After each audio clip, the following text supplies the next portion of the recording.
For more than 60 years, the Indus Waters Treaty has been the quiet constant in a turbulent relationship. Brokered by the World Bank in 1960, it divided the rivers of the Indus Basin between India and Pakistan in a way that allowed both nations to develop, irrigate, and plan without fear that water would be used as a weapon. It was more than just an agreement on paper. It became a symbol of stability, surviving 3 wars, a military standoff in 2002, and a long list of diplomatic crises. That record was broken on April 23, 2025. The trigger was a terrorist attack in Pahalgam that killed 26 civilians in Indian-held Kashmir. India accused Pakistan-based militants, and in a move that stunned the region, New Delhi announced it would hold the treaty in abeyance. In plain terms, India declared a unilateral suspension of its obligations, something the treaty does not allow. Pakistan's response was swift and sharp. Islamabad warned that any diversion of water would be treated as an act of war. The 1972 Simla Accord was suspended, trade was halted, and airspace was closed to Indian flights. Minister of State for Law and Justice, Aqil Malik, revealed that Pakistan was preparing a multi-pronged legal strategy, taking the case to the World Bank, the Permanent Court of Arbitration, the International Court of Justice, and even the UN Security Council. The legal argument was clear. India's move breached both the Indus Waters Treaty and the Vienna Convention on the Law of Treaties, particularly Articles 26 and 57. Then came hard evidence. On April 27, satellite imagery and local reports indicated that India had altered water releases from the Uri Dam and stopped flows from Baghlihar. The changes raised fears of both flooding and drought in Pakistan. Fears that underscored how quickly water could become a strategic weapon. It confirmed that it had full jurisdiction over the dispute and declared India's suspension legally void. The message was unmistakable. Arbitration would continue uninterrupted and the treaty remained in force. At the heart of Pakistan's strategy was a simple legal truth. The Indus Waters Treaty is perpetual. It contains no clause allowing unilateral suspension or withdrawal. Under the Vienna Convention, obligations must be honored in good faith, and suspension is only possible through mutual consent or proof of a material breach. India had neither. Pakistan's legal team built its case around several pillars. First, that the treaty is binding and permanent with no abeyance clause. Second, that the Vienna Convention's Articles 26, 54, and 57 require either joint agreement or due legal process before suspension, conditions India ignored.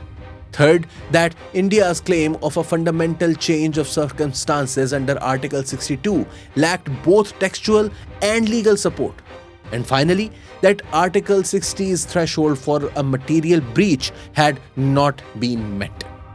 By contrast, Pakistan pointed to its own record of compliance, continuing to use the treaty's mechanisms such as the Permanent Indus Commission and arbitration even during periods when India disrupted data sharing.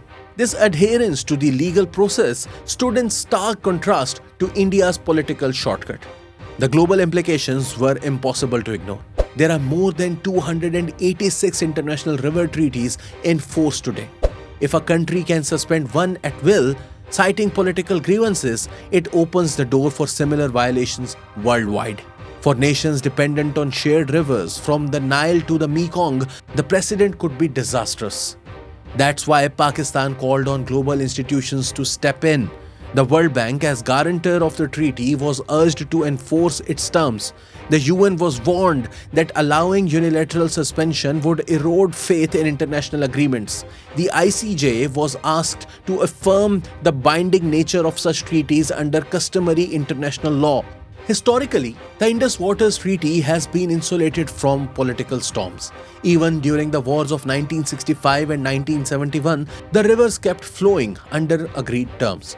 This resilience made India's 2025 move stand out as a dramatic departure, an injection of high politics into a domain that had always been handled through technical, legal, and cooperative channels. Pakistan framed the issue not only as a bilateral dispute but as a matter of global treaty sanctity. If the rules of one of the world's most successful water sharing agreements could be ignored, for Islamabad, the stakes were nothing less than the credibility of international law. The PCA's ruling strengthened Pakistan's position, but it did not resolve the crisis entirely. Water flows remained a point of vulnerability, and the political relationship between the two countries was at one of its lowest points in decades. From Pakistan's perspective, the lesson was clear. Treaties are law, not suggestions. Unilateralism has no place in transboundary water diplomacy. When political objectives override treaty obligations, it's not just bilateral trust that collapses, the entire architecture of global water governance is put at risk. That's why Pakistan is now advocating for reforms in future water agreements, including clear clauses on suspension, exit, and mandatory arbitration triggers. The goal is to prevent political shocks from upending technical cooperation.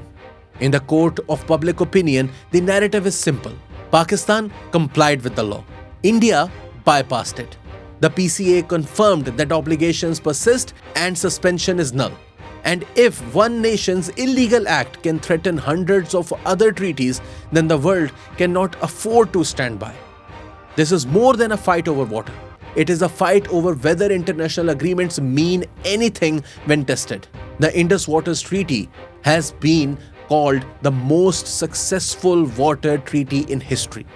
In 2025, its survival depends not just on the rivers that feed it, but on the willingness of the world to defend the law that keeps it alive.